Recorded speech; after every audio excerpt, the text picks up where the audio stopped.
घटना नम्बर 1, प्रधानमन्त्रीको अफर नमान्दा संसदीय छानबिन समितिदेखि हिरासतसम्म। नेकपा माओवादी केन्द्रका अध्यक्ष पुष्पकमल दाहाल प्रचण्डको नेतृत्वमा नेकपा एमाले र रासपा सरकारमा गए। रासपा सरकारमा गएको केही दिनमा नै नेपाली कांग्रेसका नेताहरूले रवि लामिछानेलाई विभिन्न माध्यमबाट प्रधानमन्त्रीको अफर गरेका थिए। उक्त कुरा रासपाको उपसभापति सोनिम वाग्लेले सदनमै खुलासा गरेका थिए। गृहमन्त्री बन्दा खोजिने नैतिकता मलाई लाग्छ प्रधानमन्त्री अफर गर्दा पनि खोजिनु पर्ने हो नि त। यहाँ डर छ, भागी भागी हिँडिया छ। च्याप्प समाएर प्रधानमन्त्री, च्याप्प समाएर उप प्रधानमन्त्री बनाइदेलान् भनेर भागी भागी हिँड्नु पर्या छ। कांग्रेसका पुराना मित्रहरूलाई थाहा छ म प्रमाण बेगर नबोल्ने मान्छे हो।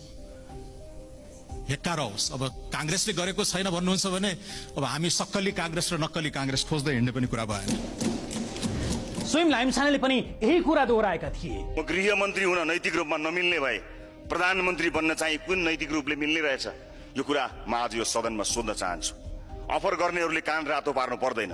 म राजनीतिमा गोपनीयतालाई ख्याल राख्ने मान्छे हुँ, केही गोपनीयता अवश्य पनि राखौँ। त्यति मात्र होइन, हालका प्रधानमन्त्री केपी शर्मा ओलीले पनि कांग्रेसले राति राति रवि लामिछानेलाई प्रधानमन्त्री बनिदेऊ भन्ने दिउँसो संसदमा विरोध गर्ने गरेको बताएका थिए। यो सुन्नुहोस्। नेपाली कांग्रेस एउटै मान्छेलाई राति प्रधानमन्त्री बनिदिनुहोस् 1.5 वर्षका लागि भन्न जान्छ, कागज लिएर सम्झौता गरौँ भन्न जान्छ। राति त्यो कागजमा उसले सम्झौता नगरेपछि भोलिपल्ट यो त सहकारीको भ्रष्टाचारी हो भन्दै उफ्रिन्छ। रातिसम्म त्यो मान्छे कांग्रेसको पछि लाग्ने हो भने प्रधानमन्त्री बन्न लायक भयो, कांग्रेसको पछि लागेर प्रधानमन्त्री हुन्न भन्यो भने त्यो मान्छे भ्रष्टाचारी भयो। के भएको कांग्रेस? साथै तत्कालीन प्रधानमन्त्री तथा नेकपा माओवादी केन्द्रका अध्यक्ष प्रचण्डले समेत कांग्रेसले लामिछानेलाई प्रधानमन्त्रीको अफर गरेको आफूले देखेको सुनेको नै बताए। त्यो रवि लामिछाने सहकारी सम्बन्धी कुरा उठ्दै गर्दा कांग्रेस र एमालेका नेताले तपाईँ प्रधानमन्त्री भइदिनुहोस्, हाम्रो साथमा आउनुहोस् भनेको मैले आफ्नै आँखाले र कानले देखेको र सुनेको छु। आफ्नो पार्टीमा आइदियो भने प्रधानमन्त्री बनाउन प्रस्ताव गर्ने यिनीहरू अहिले मानव महान अपराधी फेला पारियो भने जस्तो गरे रविलाई कहिले मध्यरातमा आतंकित पार्दै एक ठाउँबाट अर्को सार्ने, अर्को ठाउँबाट अर्को सार्ने गरेका छन्। यसको मूल्य एमाले र कांग्रेस धेरै चर्को पर्नेछ। तर कांग्रेसको प्रस्ताव नमानेपछि लामिछानेमाथि संसदीय छानबिन समिति नबनाइ नहुने र उनको राजनीति नसिद्धाइ नहुने निष्कर्षमा कांग्रेसका युवा नेताहरू नै पुगेको देखिन्छ। यसका पछि केही कारण थिए। तत्कालीन उपप्रधान तथा गृहमन्त्री लामिछानेले नेपाली कांग्रेसका उपसभापति प्रकाशमान सिंहको परिवार जोडिएको बाल मन्दिर जग्गा प्रकरणको अनुसन्धानका लागि फाइल खोल्नु, टिकापुर जग्गा प्रकरणको फाइल खोल्नु, भुटानी शरणार्थी प्रकरणको अनुसन्धान कांग्रेस नेतृत्वप्रति सोझिनु लगायतका कारणहरू थिए। यो कुरा तत्कालीन प्रधानमन्त्री प्रचण्डले बारम्बार दोहोऱ्याउँदै आएका छन्। यो सरकार त्यसकारण मैले भने डरमा बनेको सरकार हो। भय, आतंक र भ्रष्टाचारीहरूलाई बचाउने उद्देश्य बाहेक यो सरकारको भित्री मनसाय अर्को छैन भन्ने कुरा मैले त्यति बेलै प्रतिनिधि सभामा भनेको थिएँ।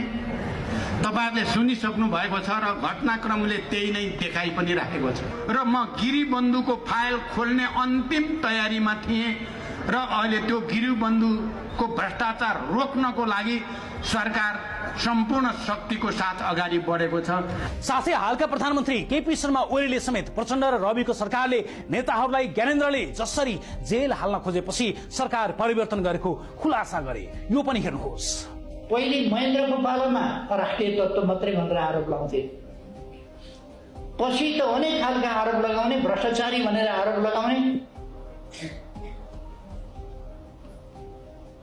यो कुरा अस्ति प्रचण्ड रविवाला सरकार हुँदाखेरि पनि त्यस्तै उनीहरूले दोहोऱ्याउन खोजे। हिन्दीमा एउटा भन्छ मौत आती है तो चिट्ठी के पहलू आते हैं। कुरा गरेर यो त साह्रै भएन, सच्याउनु पर्यो, स्थिरतातर्फ स्थायित्वतर्फ देशलाई फर्काउनु पर्यो भनेर हामीले यो गर्यौँ। अहिलेको सरकार बनायो संयुक्त सरकार। यसको नतिजा स्वरूप सरकार ढल्यो। रवि लामिछाने सहकारी प्रकरणमा पक्राउ मात्रै परेनन्, राजनीतिमा आएको 2 वर्षमा उनीमाथि सम्पत्ति शुद्धिकरण र संगठित अपराध जस्तो राजनीतिक भविष्य नै रोक्न सक्ने मुद्दा हालियो। घटना नम्बर 2, सहकारीमा सम्बन्ध नै नभएका रविलाई संगठित अपराध र सम्पत्ति शुद्धिकरणको मुद्दा सहकारी सञ्चालक कांग्रेस एमालेका नेता कार्यकर्तालाई हाइसुक्खै। पोखराको सूर्यदर्शन सहकारीबाट नै 15 लाख रुपियाँ पेस्की लिएर नोत्रिएका नेकपा एमालेका केन्द्रीय सदस्य राजीव पहाडीलाई प्रहरीले पक्राउ गरेन। बरु भोलि अदालतमा उपस्थित हुँदा पनि खाना खाजा र गाडी भाडा समेत सरकारले नै तिर्ने गरी सरकारी साक्षी बनाएर मुद्दा बुझाएको छ। जबकि जीवी राईको समूहलाई अन्तिमसम्म संरक्षण गर्न पोखराको एक रिसोर्टमा प्रहरीका हाकिम सहित उनी राजीव पहाडी लागि परेको सीसीटीभी भिडियो नै बाहिरिएको थियो। अझै लज्जास्पद घटना अर्को पनि छ। नेकपा एमालेकी पूर्व प्रदेश सभा सदस्य समेत रहेकी नेकपा एमालेकी नेता मीना गुरुङ कुनै समय सूर्यदर्शन सहकारीकी उपाध्यक्ष थिइन्। कास्की प्रहरीले रवि लामिछाने मात्र होइन, ग्यालेक्सी टेलिभिजनमा खानेपानीको धारा जोड्ने, बिजुलीको तार जोड्ने व्यक्तिलाई समेत पोखरा पुर्याएर बयान गराउँदा एमालेकी नेता गुरुङ राजनीतिक अभियानमै सक्रिय थिइन्, घरमै आराम गरिरहेकी थिइन् र प्रहरीले उनलाई देखेन र फरार भनेर मुद्दा बुझाइदियो। सञ्चार माध्यमको दबावपछि बल्ल अदालतमा उपस्थित गराइएको छ। यस्तै 11,000 बचतकर्ताको 2 अर्ब जोखिममा पारेर सहकारी ठगीमा जोडिएका एमालेकै बागमती प्रदेश सांसद ज्ञानबहादुर तामाङ विरुद्ध त अनुसन्धान नै सुरु भएन। काठमाडौँको सामाखुसी स्थित नेशनल नवबुद्ध सहकारीका तत्कालीन अध्यक्ष तामाङ सहितका पदाधिकारीका कारण 11,000 बचतकर्ताको करिब 2 अर्ब जोखिममा परेको छ। उनीमाथि पनि अनुसन्धान नहुनुको एउटै हतियार उनी एमालेका नेता हुन्। अझ लज्जास्पद घटना त लेखा समिति सभापति समेत रहेका नेकपा एमालेका सांसद ऋषिकेश पोखरेलको छ। मोरङको उमागौरी कृषि सहकारीको 22 करोड ठगीमा जोडिएका उनकी श्रीमती अञ्जला कोइरालामाथि अनुसन्धान नै भएन। विद्यालयमा अध्यापन गराइरहेकी अञ्जलालाई प्रहरीले लामो समय खोज्दा पनि नभेटिएको भन्दै जिल्ला अदालत मोरङमा फरार सूचीमा राख्दै मुद्दा दर्ता गर्यो। तर सहकारीका ऋणीहरूलाई पनि सहयोग गर्नुपर्ने भन्दै प्रहरी कार्यालयमै बोलाएर हिरासतमा राखेर थुनियो। मुद्दा दर्ता भएपछि भने विद्यालयमा बिरामी बिदा मागेर बिदा बसेकी अञ्जलाको बिदा थप गराउन लेखा समितिका सभापति पोखरेलले विद्यालयमा फोन गरेको समाचारहरू आइरहेका छन्। काठमाडौँमा बसेर राजनीतिक लबिङ गरिरहेका उनले विभिन्न अन्तर्वार्तामा आफ्नी श्रीमती कहाँ छिन् भन्ने जवाब दिन सक्दैनन्। स्रोतका अनुसार पोखरेलले सहकारीमा श्रीमतीको नाममा आफूले कारोबार गरेका थिए। सोही कारण अहिले यो घटना मिलाउन उनी हर प्रयास गरिरहेका छन्। सहकारीको साधारण सदस्य समेत नभएका सहकारीबाट एउटा निजी कम्पनीमा साझेदारले ल्याएको रकम कम्पनीमा खर्च गरेकै कारण रवि लामिछानेमाथि 3वटा गम्भीर मुद्दाको अभियोजन हुँदा सहकारी ठगीमा परिवार नै प्रत्यक्ष जोडिएको नेपाली कांग्रेसका उपसभापति धनराज गुरुङ, जसकी श्रीमती मेतेरी सहकारीको 14 करोड हिनामिना गरेर फरार छिन्। क्रिप्टोमा समेत लगानी गरेकी छिन् र धनराजले उनले सहकारीमा ठगेको रकम तिर्न विवादास्पद व्यापारी मीनबहादुर गुरुङसँग 94 लाख ऋण लिएका छन्।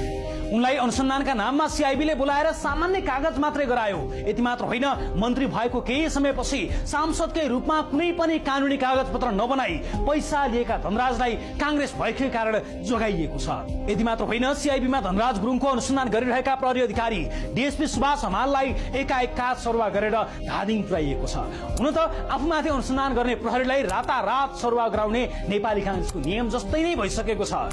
पूर्व गृहमन्त्री नारायण काजी श्रेष्ठले एक अन्तर्वार्तामा भुटानी शरणार्थी प्रकरणको अनुसन्धान गरिरहेका प्रहरी उच्च अधिकारीहरूलाई सरुवा गराउन कुन हदसम्मको दबाव आएको थियो भन्ने खुलासा गरेका छन्।